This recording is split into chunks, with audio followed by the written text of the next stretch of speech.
नमस्कार,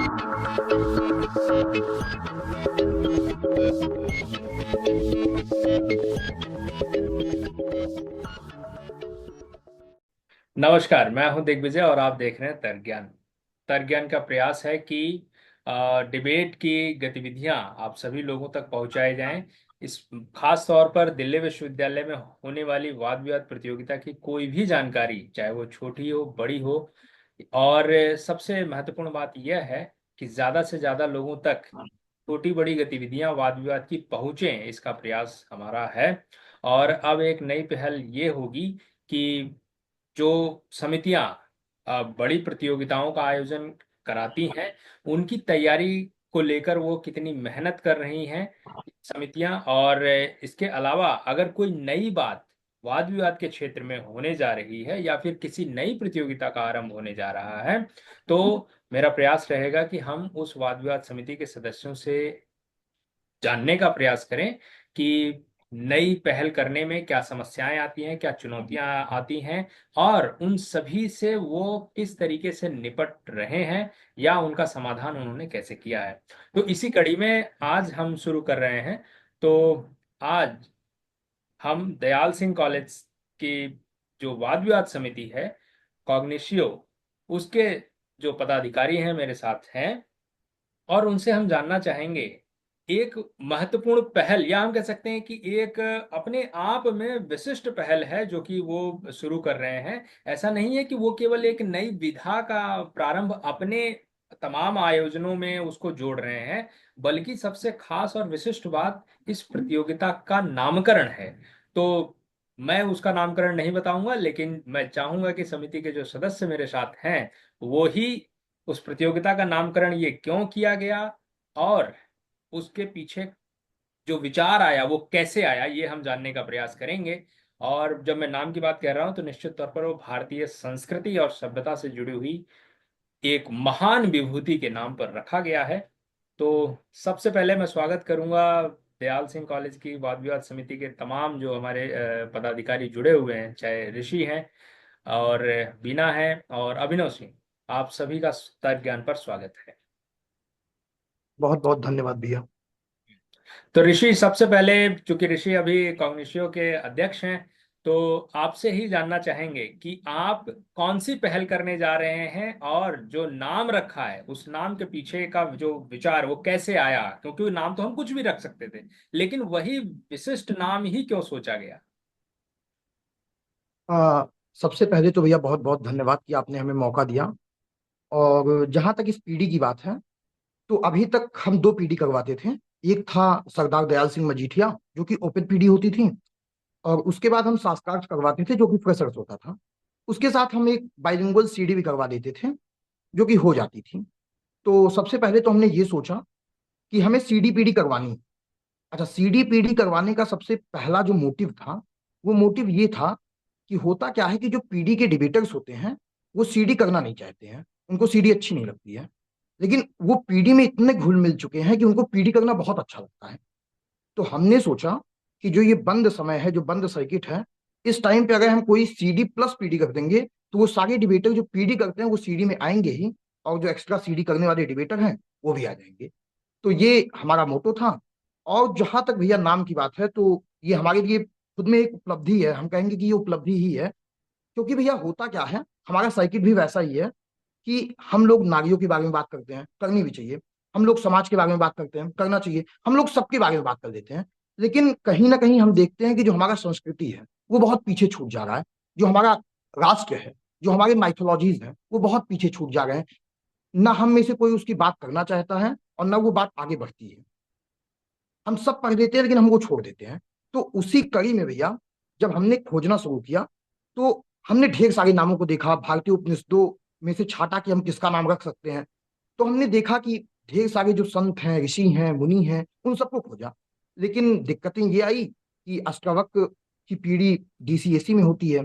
उसके बाद और जो नाम है, भगवान शंकराचार्य के नाम से एक पीढ़ी कहीं पे होती है। उसके बाद ऐसे ऐसे ही हमने देखा कि सारे ऋषि मुनि या फिर जो हैं, उनके नाम की पीढ़ी होती है, या तो उनके नाम का कॉलेज है, जैसे गार्गी है, मैत्रेयी है, तो इनके नाम का डायरेक्ट एक कॉलेज है। तो हमने सोचा कि कुछ हटके करें, कुछ और सोचें। तो जब और हम आगे गए, तो हमको विदेह राज जनक के बारे में पता चला। और मुझे बताते हुए बहुत खुशी हो गई है कि हमारी सेमी पीढ़ी का नाम है विदेह राज जनक स्मृति अर्ध संसदीय वाद विवाद। तो हमें पता चला कि जो विदेह राज जनक साहब थे, इन्होंने अपने पूरे जीवन भर जो शास्त्रार्थ है, जो डिबेट्स है, उसको बहुत ज्यादा महत्वता दी। और हम्म। महत्वता ही नहीं दी, ये खुद में बहुत बड़े ज्ञानी भी थे। और इन सारे कारणों से हमने सोचा कि एक पहल भी हो जाएगी, जिससे क्या होगा कि इनके नाम को लोग जान भी जाएंगे, इनके नाम को लोग जानते हैं, पर इनके बारे में भी लोग जान जाएंगे। और कहीं ना कहीं इसी से जुड़ी हुई जो हमारी संस्कृति है, जो हमारा कल्चर है, लोग उसको भी जानेंगे कि हमारे कल्चर में ये परंपरा आज की नहीं है, बल्कि ठीक। बहुत पुरानी है। ठीक और है। ढेर सारे राजा महाराजाओं ने भी इसको सहायता प्रदान ठीक। करी है। तो इससे जुड़ा हुआ मैं इसमें थोड़ा सा ऐड ये करना चाहूंगा कि लोग तो सिर्फ ये जानते हैं कि माता सीता के पिता राजा जनक रहे, और उनका जो सम्मेलन उन्होंने विद्वानों का करवाया जिसमें अष्टावक्र आते हैं और जो बात वो अष्टावक्र करते हैं इन्हीं सब के बारे में। लेकिन हमें यह भी ध्यान रखना चाहिए कि राजा जनक जो है, विदेहराज जनक, वो इस तरीके के जो दार्शनिक पहलू हैं उसको समझने के लिए तमाम विद्वानों का एक जो है कि जमघट हम कहें तो वो जी। लगवाते थे। और इसीलिए उनके नाम पर जो आपने ये पहल की है निश्चित तौर पर वो सराहनीय है।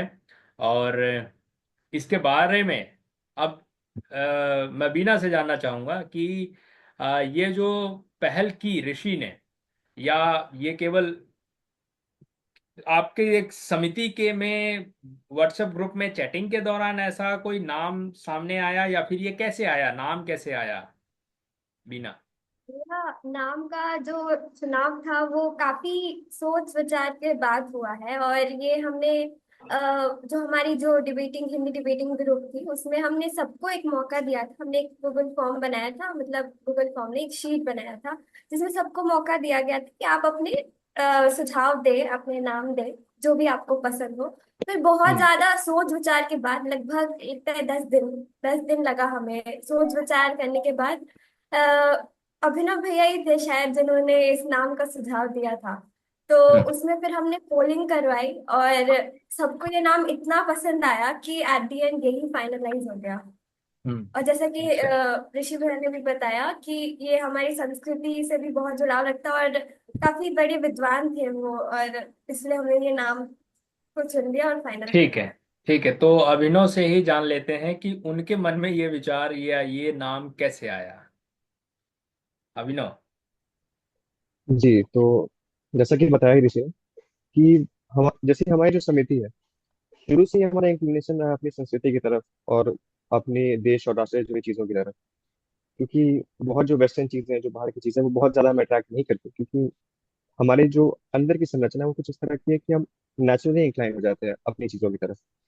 तो जब थोड़ा सोच विचार किया मैंने, तो मुझे ये समझ आया कि भारत में रहता मूल से मूल या ज्ञानी से ज्ञानी व्यक्ति भी कहीं ना कहीं वशिष्ठ, विश्वामित्र आदि का नाम सुन ही लेता है।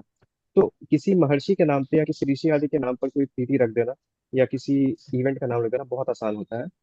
लेकिन विदेहराज जनक के नाम पे व्यक्ति या कोई समिति पीढ़ी का ऑर्गेनाइजेशन तभी करा सकती है, तभी जान सकती है, जब वो सचमुच भारतीय परंपरा को समझती हो, जब वो इतने अंदर तक गई उस परंपरा के कि उसको इन पहलुओं के बारे में पता हो कि सिर्फ महर्षि ही नहीं थे या सिर्फ ऋषि ही नहीं थे जो हमारे वाद की परंपरा को बचा के रखते थे, आगे रखते थे। इसमें बहुत बड़ा झुकाव जो था वो राजाओं का भी होता था। और कैसे इस जुड़ाव हम्म। और इस झुकाव के कारण उन राजाओं के जीवन में एक बहुत बड़ा परिवर्तन आता था, कि कैसे हमें दिखता है कि महाराज जनक उदाहरण थे उस व्यक्ति के कि जो सम्राट होते हुए भी एक तरह से एक वैरागी का मन रखते थे, हम्म। जुड़ाव रखते हुए भी सभी चीजों से पृथक थे। तो बस वहीं से ये विचार आया कि क्यों ना उनके नाम पे रखी जाए जो इन चीजों को प्रोत्साहन देते थे, जिनके कारण ये चीजें सचमुच फ्लरिश कर पा रही थी। तो जी। वहां से ये नाम आया।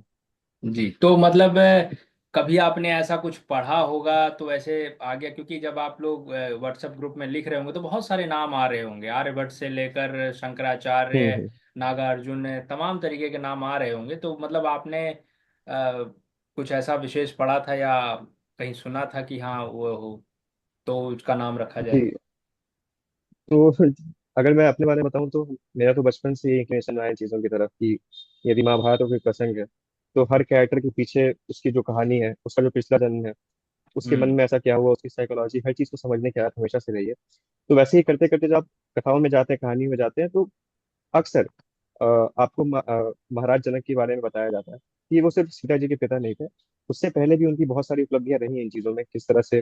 जैसे उनकी एक वो भी कहानी है कि एक मेरे ख्याल से कोई साधक उनके पास आया था कि उसका ध्यान नहीं लगता था। तो उन्होंने हम्म। बताया कि आप अपने मुख में एक चम्मच रखिए, उस पर घी रखें और पूरे महल की परिक्रमा कीजिए, लेकिन घी कि- की एक बूंद भी गिरनी नहीं चाहिए।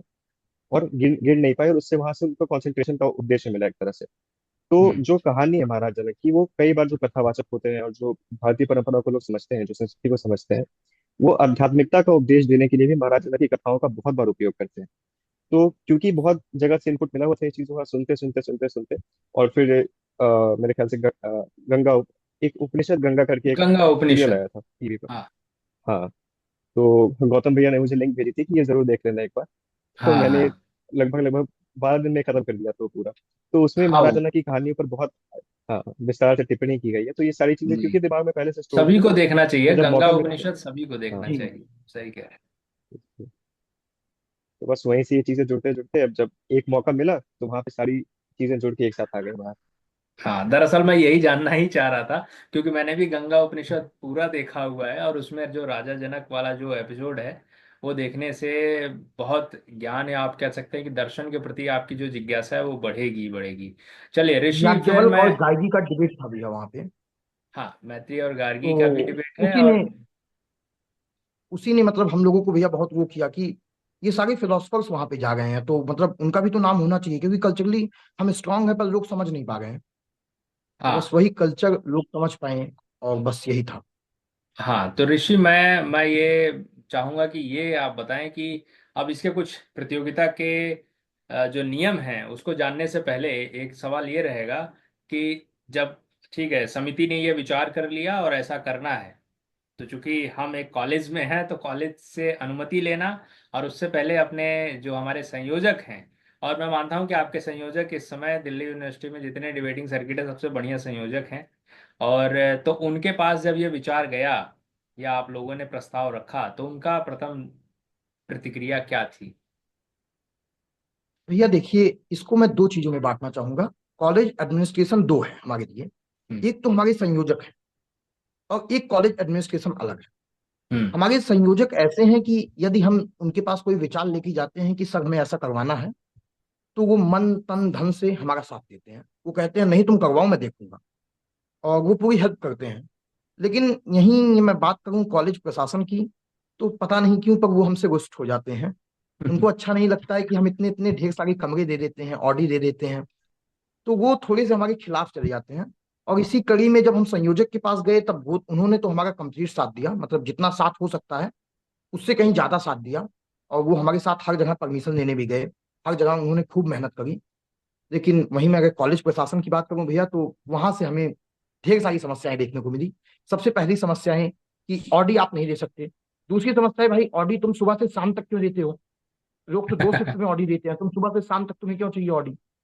तीसरी समस्या है, तुम्हें संडे को क्यों चाहिए? संडे को मतलब मंडे ट्यूसडे करवाओ। तो ये सारी समस्याएं भी हमको देखने को मिली।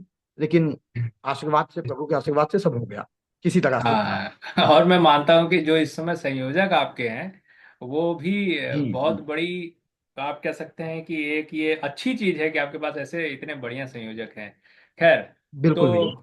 अब आप ऋषि, मैं चाहूंगा और आप तीनों लोग जैसे उचित समझें कुछ कुछ जानकारियां, कि इस प्रतियोगिता के की नियमावली क्या होगी, इस प्रतियोगिता के जो तमाम जो प्रावधान आपने रखे हैं, क्या इसमें ये केवल फर्स्ट ईयर वालों के लिए होगी या थर्ड ईयर पूरा अंडर ग्रेजुएशन इसमें आएगा, और फिर इसके नियम कैसे रहेंगे, क्योंकि ये अर्ध संसदीय है, तो ये सारी चीजें आप थोड़ा अगर बता देंगे तो सभी को स्पष्ट हो जाएगा कि उन्हें तैयारी कैसे करनी है।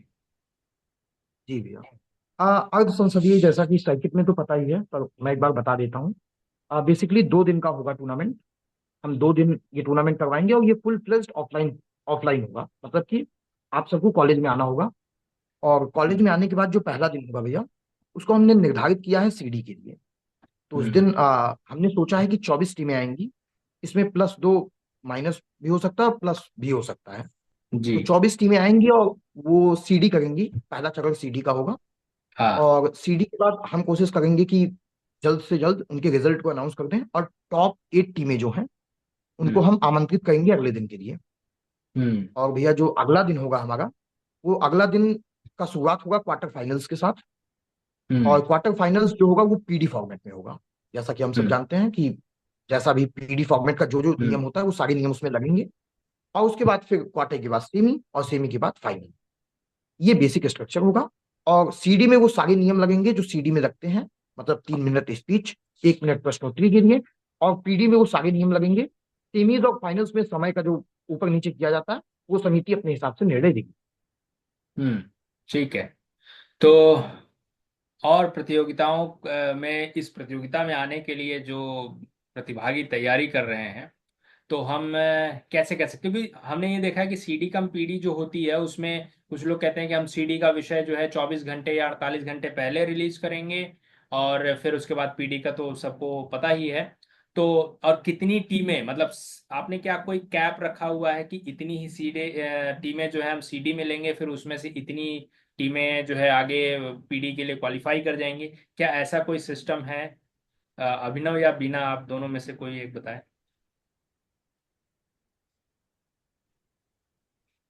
भैया वैसे ऐसी कोई टैबी कैट की सिस्टम तो नहीं है। बट हाँ, 8 टीम रहेंगी, उनमें से जो वैसा फाइनल होगा वो हो जाएगा। अभी तक इस बात में जानकारी अच्छे से नहीं है। मतलब अभी इसको तय करना है कि कितनी तय टीम। करना है जी। चलिए, ठीक है। तो और कोई और इंफॉर्मेशन अगर आप देना चाहते हैं प्रतिभागियों को, जो कि जो आए वो तैयारी कैसे करें? ऋषि। जी भैया, सबसे पहले तो ढेर सारी शुभकामनाएं दूंगा मैं उन्हें कि वो हमारे यहाँ पे आए। और दूसरी चीज, सारे प्रतिभागियों से जिनसे भी मेरी बात होती है, जो मेरे कनेक्शन है सर्किट में, जानने पहचानने वाले लोग हैं, वो सब बहुत ज्यादा आतुर हैं क्योंकि काफी दिनों से वो कहीं गए नहीं हैं। तो मैं उन्हें शुभकामनाएं दूंगा। और बेसिक पीडी के जो मॉक्स होते हैं आप वो करिए। और ऐसा तो नहीं है कि हम कोई मोशन वोशन या फिर उसके थीम्स को पहले से अनाउंस करने वाले हैं। तो बस हम हम्म। यही कहेंगे कि आप तैयारी करिए और बेसिक पीडी का जो फॉर्मेट है उसको देखिए, और बेसिक सीडी का जो फॉर्मेट है उस फॉर्मेट में आप जितना भी देख सके उतना देखिए और उस हिसाब से काम करिए। ठीक है, अभिनव कुछ कहना है? मैं बस यही सुझाव देना चाहूंगा भैया, पहला कि जैसा कि नाम से ही स्पष्ट है, तो मैं ये कहूंगा कि जितना हो सके उतना भारतीय बन के आइएगा, मन से, विचार से। दूसरा ये कि ध्यान रखिएगा, जब आप सीडी कर रहे हैं तो आप सीडी ही करें, और जब आप पीडी करेंगे तो आप पीडी ही करें, क्योंकि अक्सर देखा जाता है कि अर्ध संसदीय वाद विवाद प्रतियोगिताएं जो होती हैं, कई बार पार्टिसिपेंट जो होते हैं वो सीडी के टाइम पे ही पीडी करना शुरू कर देते हैं। तो आपको ध्यान रखना होगा कि आप सीडी ही करके जाएं, क्योंकि आप हम्म। उसी के बेसिस पे क्वालिफाई होंगे। ठीक, तो बस ये एक ठीक है। मेजर चीज है। ठीक है। तो बहुत बहुत शुभकामनाएं आपकी पूरी समिति को कि आप इस नई पहल को पूरी सफलता तक पहुंचाएं, और एक बढ़िया और शानदार आयोजन करेंगे। निश्चित तौर पर आपका आयोजन, जो आप तमाम तरीके की प्रतियोगिताएं कराते हैं उसमें बेहतर रहता है और बढ़िया रहता है।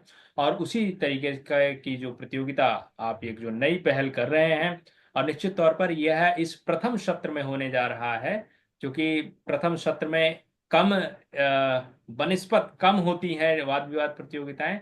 तो निश्चित तौर पर एक अच्छा अनुभव सभी प्रतिभागियों को मिलेगा। तो और भी कोई जानकारी अगर होगी तो निश्चित तौर पर तर्कज्ञान के फेसबुक पेज पर, यूट्यूब चैनल पर तो पब्लिश हो ही जाएगी।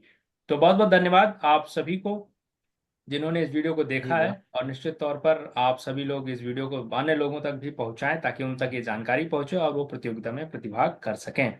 और एक बार पुनः ऋषि और उनकी पूरी टीम को मैं शुभकामनाएं देता हूं, सफलता पूर्वक इस प्रतियोगिता का आयोजन करें। बहुत बहुत शुभकामनाएं आप सभी को। बहुत बहुत धन्यवाद भैया। बहुत बहुत धन्यवाद।